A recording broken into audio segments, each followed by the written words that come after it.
Bene data bakundwa b'umwami Yesu Kristo, mwese abakurikira izi nyigisho tubahaye ikaze mu biganiro bya Saveur Divine. Ibi biganiro mu bitegurirwa n'abavugabutumwa bwiza batandukanye, akaba ari umuhamagaro ugendera ku ijambo ry'Imana byanditse mu gitabo cy'ubutumwa bwiza uko bwanditswe na Matayo ibice 24 umurongo wa 14. Kandi ubutumwa bwiza bw'ubwami buzigishwa mu isi yose ngo bube ubuhamya bwo guhamiriza amahanga yose, nibwo imperuka izaherako ize. Ibi biganiro mubikurikira ku channel ya YouTube yitwa Saveur Divine. Tubifurije kugubwa neza. Imana Data ari nayo So ibaha umugisha.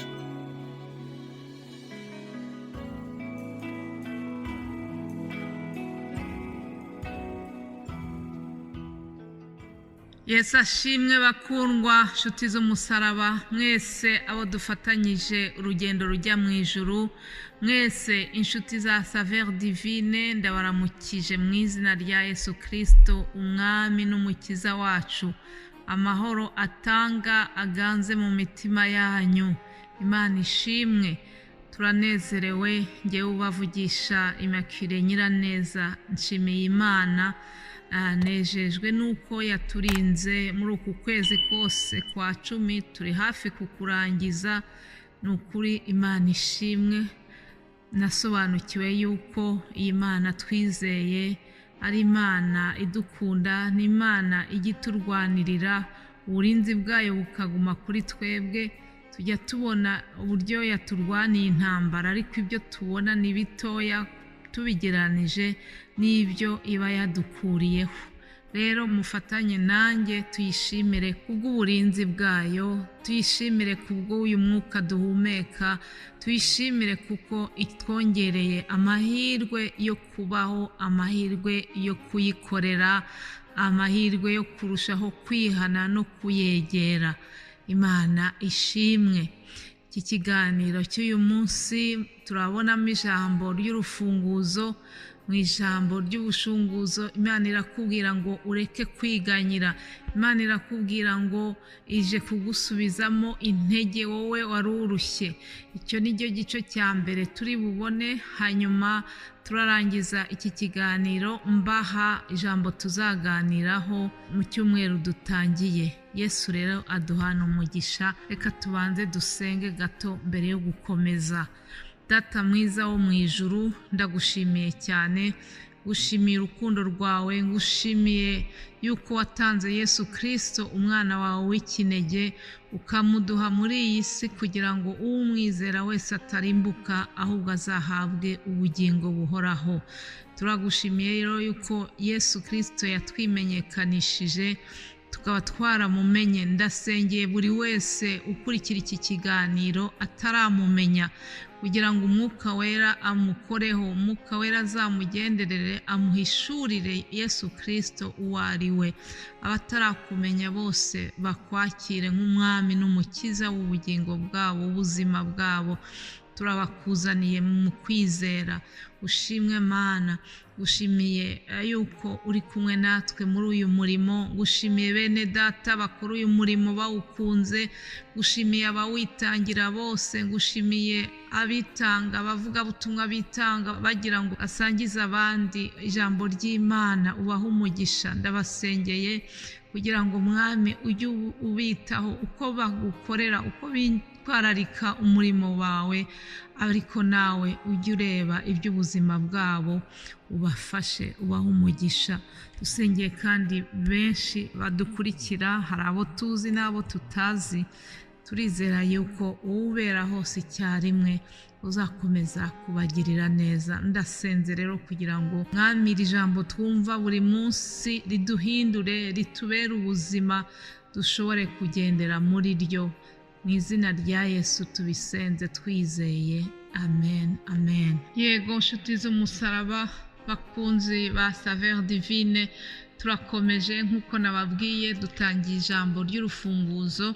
Ndabasomera ijambo ry'Imana tubona muri Yesaya 40 uhereye ku murongo wa 27.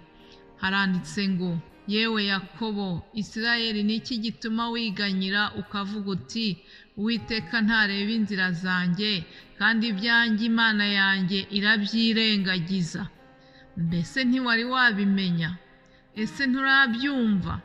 Imana ihoraho, Uwiteka umuremyi w'impera z'isi, ntirambirwa ntiruha. Haleluya! Ubwenge bwayo ntiburondoreka. Niyo iha intege abarambiwe, kandi utibashije imwongeramo imbaraga. Abasore b'imigenda bazacogora baruhe, n'abasore bazagwa rwose. Ariko bategereza Uwiteka bazasubizwamo intege nshya. Bazatumbagira mu kirere bagurukisha amababa nk'ibisiga. Baziruka be kunanirwa, bazagenda be gucogora. Imana ishimwe. Haleluya! Aya ni amagambo meza yo gukomeza umugenzi ujya mu ijuru wari unaniwe.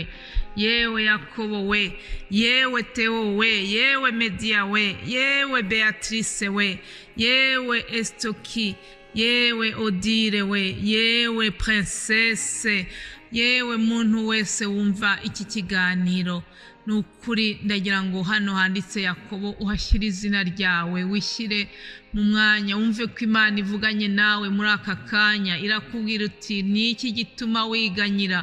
Wari uri kwiganyira, Imana ije kumukomeza. Birashoboka ko waba uvuga uti Uwiteka ntareba ukuntu ndi njyenyine, Uwiteka ntareba ukuntu ubushomeri bumereye nabi. Birashoboka ko waba uri kurira ubabajwe n'uburwayi bwawe, cyangwa se ukaba uri kuribwa n'inzara, ubukene bunyuranye.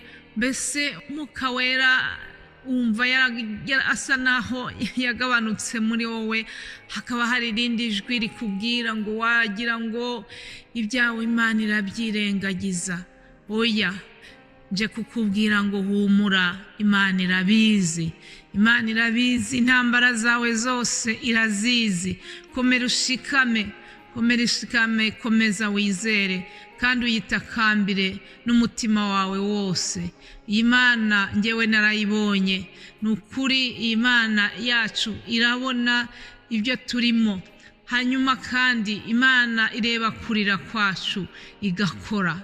Ni Imana ikora, ntabwo yishimira kutureba tubabaye gusa, ahubwo iraza igatabara. Narayibonye, ibyo mbabwira nabinyuzemo, narayibonye narayisabye ngo izinye nk'ikimenyetso cy'uko turi kumwe, irongera ibimenyetso birenga kimwe. Ni Imana yo kwizerwa. Nukuri ndakwinginga wowe wari ucitse intege kugira ngo wongere uyigirire icyizere, kuko ngo yumvise no gutaka kw'Abisirayeli bayitakiraga, maze ireba uburetwa bagirirwaga, iramanuka iza kubatabara inyuze mu mukozi wabo Mose. Imana ishimwe cyane. Imana rero yaratwumvise, Imana yumva uburwayi, Imana ireba amarira, Imana ibyo tunyuramo byose irabizi. Nanjye nje kukubwira ngo ibyo wasabye uyu munsi irabiguha. uyu munsi yiteguye kukugirira neza. Abari kurira mwese nimwihanagure. Haleluya! Imana yacu irahari. Imana niyo iha intege abari bananiwe, nk'uko twabisomye muri iri jambo. Rero nje kukubwira ngo humura, wongerwemo intege kubwira ijambo. Imana igufitiye umugambi mwiza. Ijambo ryatubwiye ngo abategereza Uwiteka bazasubizwamo intege nshya. Nanjye mu izina rya Yesu, mu butware nahawe na Yesu, ndategetse kugira ngo usubizwemo intege nshya. Imana yongere ikugarurire imbaraga muri iki cyumweru dutangiye. Imana ikugirire neza mu izina rya Yesu. Haleluya, amen. Ntucogore, ntureke kwizera Imana. Twizeye iri kumwe natwe, ntihemuka kandi ntabwo ibeshya. Haleluya. Irindi jambo nagira ngo turebe ni ryo tuzaganiraho mu iki cyumweru dutangiye. Ijambo ridukangurira kutababaza Umwuka Wera. Umwuka Wera twahawe tugomba kuwitwararika. Abefeso igice cya 4 niryo jambo bene data bazabasangiza. Abefeso 4 uhereye kuri 29 ndabisoma gusa ntabwo ndibugire icyo mbyigishaho, bene data bazakomeza. Ijambo ryose riteye isoni ntirigaturuke mu kanwa kanyu, ahubwo uko mubonye uburyo mujye muvuga iryiza ryose ryo gukomeza abandi, kugira ngo riheshe abaryumvise umugisha. Umurongo wa 30 ari nawo tuzatindaho, haravuga ngo kandi ntimuteze agahinda umwuka wera w'Imana wabashyiriweho kuba ikimenyetso kugeza ku munsi wo gucungurwa. Haleluya, Imana ishimwe. Nimuteze agahinda umwuka wera w'Imana wabashyiriweho kuba ikimenyetso. Hari umwuka wera w'Imana uri muri twebwe. Ijambo ry'Imana ryambwiye yuko imibiri yacu ari insengero z'umwuka wera. Rero muri iki cyumweru turahugurwa tubwirwa ngo ntiduteze agahinda uwo mwuka wera uri muri twebwe. Ngayo amagambo y'Imana narinje kubasangiza. Mugire icyumweru cyiza, mugire uwa mbere mwiza. Umwuka wera akomeza abaganirize ibiruta ibyo mbabwiye, kandi abane namwe. Abari bacitse intege mukomere, Imana yacu iri kumwe natwe, iratwegereye kurusha uko imyambaro yacu itwegereye. Mwami abane namwe, amen.